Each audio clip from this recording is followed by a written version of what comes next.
বাংলাদেশে ফের মৌলবাদীদের তাণ্ডব আর ভারতের জলসীমান্তে কড়া নজর। সুন্দরবনের হাতানিয়া দোয়ানিয়া নদীতে বাড়তি নজরদারি। নদীতে নজরদারি, বিশেষ নজর বাংলাদেশি বার্জে। বর্তমান পরিস্থিতিতে সুন্দরবন জুড়ে হাই অ্যালার্ট জারি করা হয়েছে বলে পুলিশ সুপার তিনি জানিয়েছেন।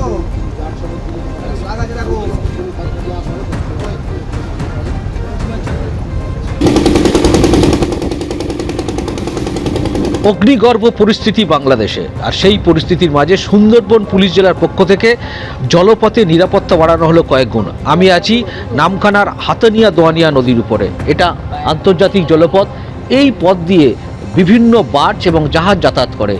আমি এখন যেখানে দাঁড়িয়ে রয়েছি, এটা একটি বাংলাদেশি বার্জ, যারা এখান থেকে ছাই নিয়ে বাংলাদেশ যাচ্ছে। আজকে নামখানা থানার পুলিশের পক্ষ থেকে সেই নাকা তল্লাশি চলছে। এই যে বার্জে যারা নাবিক রয়েছেন তাদের সঙ্গে কথাবার্তা বলছেন এবং তাদের কাছে কি নথি রয়েছেন, কতজন নাবিক রয়েছেন, তাদের কি পরিচয়পত্র রয়েছে, তাদের কাছে কোনো বৈধ অনুমতিপত্র রয়েছে কিনা, সব কিছু খতিয়ে দেখা হচ্ছে পুলিশের পক্ষ থেকে। এবং পুলিশের পক্ষ থেকে, সুন্দরবন পুলিশের পক্ষ থেকে জানানো হয়েছে যে শুধু নামখানা নয়, যে সমস্ত উপকূল থানা রয়েছে প্রত্যেকটা জায়গায় নিরাপত্তা কয়েক গুণ বাড়ানো হয়েছে, নজরদারি বাড়ানো হয়েছে এবং নাকা তল্লাশি চলছে। এই সুন্দরবনের এই যে বিস্তীর্ণ জলপথ এবং বাংলাদেশ জলসীমান্ত, গত কয়েকদিন ধরে বেশ উত্তেজনাকর পরিস্থিতি রয়েছে। বাংলাদেশের একাধিক মৎস্যজীবী ট্রলার যারা ভারতীয় জলসীমানা থেকে আটক হয়েছে, ভারতীয় উপকূলরক্ষী বাহিনী আটক করেছে। উল্টো দিক থেকে বেশ কয়েকটি ট্রলার বাংলাদেশ জলসীমানায় ঢুকে পড়ে আটক করা হয়েছে এবং দুর্ঘটনা ঘটেছে এবং সেখানে 5 জন মৎস্যজীবী নিখোঁজ ছিলেন, তার মধ্যে 2 জনের মৃতদেহ উদ্ধার হয়েছে, এখনও 3 জন নিখোঁজ আছেন। এই পরিস্থিতিতে বলা যেতে পারে বাংলাদেশের এই যে অশান্ত পরিস্থিতি, তার মাঝে সতর্ক সুন্দরবন পুলিশ জেলা। গৌতম মণ্ডল, এবিপি আনন্দ, দক্ষিণ 24 পরগনা। আমাদের পেট্রোলিংটা রাউন্ড দ্য ক্লক আমরা পেট্রোলিং চলছে, অ্যান্ড কোস্ট গার্ডের পেট্রোলিংটা যেখানে ইন্টারন্যাশনাল ম্যারিটাইম বাউন্ডারি লাইন আছে ওখানে কোস্ট গার্ডের পেট্রোলিং চলছে। অ্যান্ড আমরা প্রত্যেকটা জেটি যেখানে যেখানে জেটিং আছে ওখানে আমরা নাকা চালু করলাম। অ্যান্ড ইভেন আমাদের এফআইবি কন্টিনিউসলি পেট্রোলিং করে যাচ্ছে, অ্যান্ড আমাদের লঞ্চেস পেট্রোলিং চলছে। তো এটা নিয়ে আমরা সতর্ক আছি, অ্যান্ড আমাদের ভাইটাল ইনস্টলেশন নিয়ে ভালো করে আমরা করে সার্ভাইলেন্স করছি। অ্যান্ড কোথায় কোনো অসুবিধা, ইন্টারন্যাশনাল ম্যারিটাইম বাউন্ডারি লাইন আছে না, ওখানে আমাদের কোস্ট গার্ড এগুলো পুরোটা দেখে, অ্যান্ড আমরা যতটা আমরা দেখতে হবে নামখানা চ্যানেল আছে, যতটা আমরা আমাদের অ্যাক্সেসিবিলিটি আছে, যেখানে আমাদের জেটি ঘাটস গুলো আছে, যেখানে আমাদের আপনি নারায়ণপুর ঘাট, আমাদের লটিট জেটি ঘাট আছে, তারপরে নামখানা এখানে জেটি আছে, যেখানে যেখানে আমাদের পুলিশ পেট্রোলিংটা দরকার আছে ওগুলো আমরা ঠিকমতো পুলিশ পেট্রোলিং দিয়ে করাচ্ছি। মিশন 26 কলকাতায় এসে একেবারে তীব্র আক্রমণ শানালেন প্রধানমন্ত্রী নরেন্দ্র মোদী। তৃণমূলকে, শাসক দলের বিরুদ্ধে একের পর এক ইস্যুতে তীব্র আক্রমণ শানিয়েছেন প্রধানমন্ত্রী নরেন্দ্র মোদী।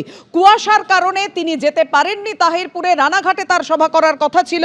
তিনি তার ক্ষমা প্রার্থনা যে তিনি কুয়াশার কারণে যেতে পারছেন না। তারপর কলকাতা বিমানবন্দর থেকেই অডিও বার্তায় জঙ্গলরাজ নিয়ে একেবারে তীব্র নিশানা করেছেন তৃণমূলকে।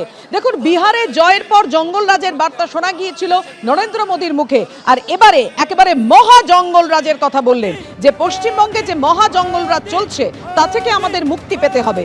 এ রাজ্যের মানুষ বলছেন বাঁচতে চাই, বিজেপি তাই পশ্চিমবঙ্গের প্রগতির জন্য বিজেপি পুরো দমে কাজ করবে।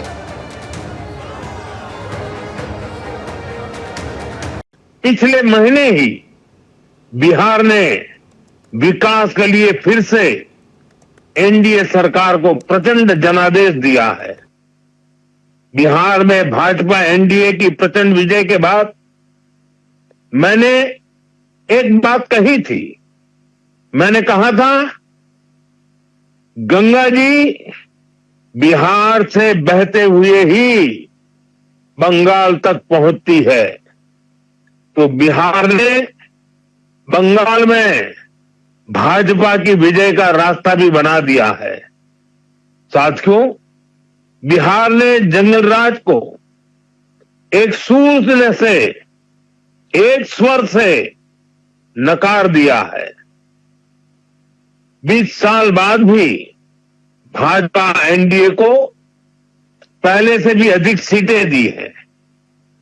अब पश्चिम बंगाल में जो महाजंगलराज चल रहा है उससे हमें मुक्ति पानी है, और इसलिए पश्चिम बंगाल कह रहा है, पश्चिम बंगाल का बच्चा बच्चा कह रहा है पश्चिम बंगाल का हर गांव, हर शहर, हर गली, हर मोहल्ला कह रहा है बातें छाई बीजेपी ताई, बातें छाई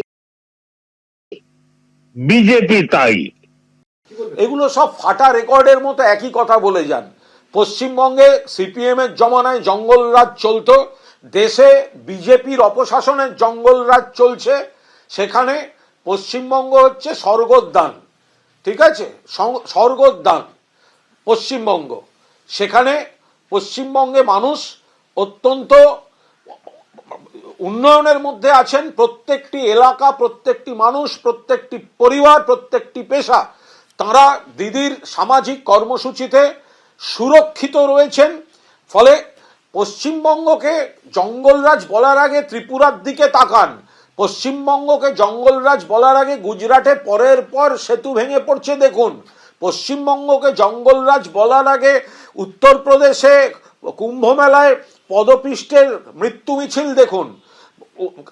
আমাদের বাংলার দিকে আঙুল তোলার আগে মনে রাখুন যে আপনার সরকারের দফতরগুলি উন্নয়নের ক্ষেত্রে সার্টিফিকেট দিয়েছে পশ্চিমবঙ্গই সেরা বলে। কেন্দ্র বঞ্চনা করছে এ রাজ্যকে, বারবার শাসক দলের মুখে উঠে আসে সে প্রসঙ্গ। আর এবার সেই ইস্যুতে অর্থাৎ কাটমানি প্রসঙ্গ উঠে এলো প্রধানমন্ত্রী নরেন্দ্র মোদীর গলায়। তিনি বলছেন সমস্ত টাকা আছে রাজ্যের জন্য, কোনো টাকা কম নেই, কাটমানি কমিশনের গেরোয় সব আটকে যাচ্ছে। মোদীর বিরোধিতা করুক তৃণমূল, কিন্তু উন্নয়ন কেন আটকে রেখেছে? অডিও বার্তায় আর কি বললেন প্রধানমন্ত্রী, শুনুন। मोदी आपके लिए बहुत कुछ करना चाहता है। पश्चिम बंगाल के विकास के लिए मोदी पूरी ताकत से अपने आप को समर्पित करके काम करना चाहता है। पश्चिम बंगाल के विकास के लिए न पैसे की कमी है, न इरादों की और न ही योजनाओं की, लेकिन यहां ऐसी सरकार है जो सिर्फ कट और कमीशन में लगी रहती है। आज भी पश्चिम बंगाल में विकास से जुड़े हजारों करोड़ रुपए के प्रोजेक्ट्स अटके हुए हैं। পাল্টা বাংলাকে বঞ্চনার সুরি উঠে এলো তৃণমূলের গলায়। কটাক্ষ করে কি বলেছেন তৃণমূলের সোশ্যাল মিডিয়া সেলের ইনচার্জ দেবাংশু ভট্টাচার্য, দেখুন। নরেন্দ্র মোদী বাংলার জন্য কাজ করতে চান, অথচ 100 দিনের কাজের টাকা নেওয়ার জন্য হাইকোর্টকে দিয়ে তার সরকারকে থাপ্পড় খাওয়াতে হয়। নরেন্দ্র মোদী বাংলার জন্য কাজ করতে চান, অথচ পশ্চিমবাংলায় যখন আমফান হয় সেটাকে ন্যাশনাল ডিজাস্টার হিসাবে ঘোষণা করতে পারেন না। যখন গোটা উত্তরবঙ্গ, যেখান থেকে 90% সাংসদ বিজেপি, জলে ভেসে গেল আজ থেকে কয়েক মাস আগে, তখন কেন্দ্রীয় সরকারকে তো দেখাই গেল না, উল্টে কেন্দ্রীয় সরকারের সহযোগিতাও এসে পৌঁছলো না। নরেন্দ্র মোদী বাংলাকে ঠিক ততটাই ভালোবাসেন যতটা একটা কসাই খাসিকে ভালোবেসে আপেল খাওয়ায়। এবিপি আনন্দ, এগিয়ে থাকে, এগিয়ে রাখে।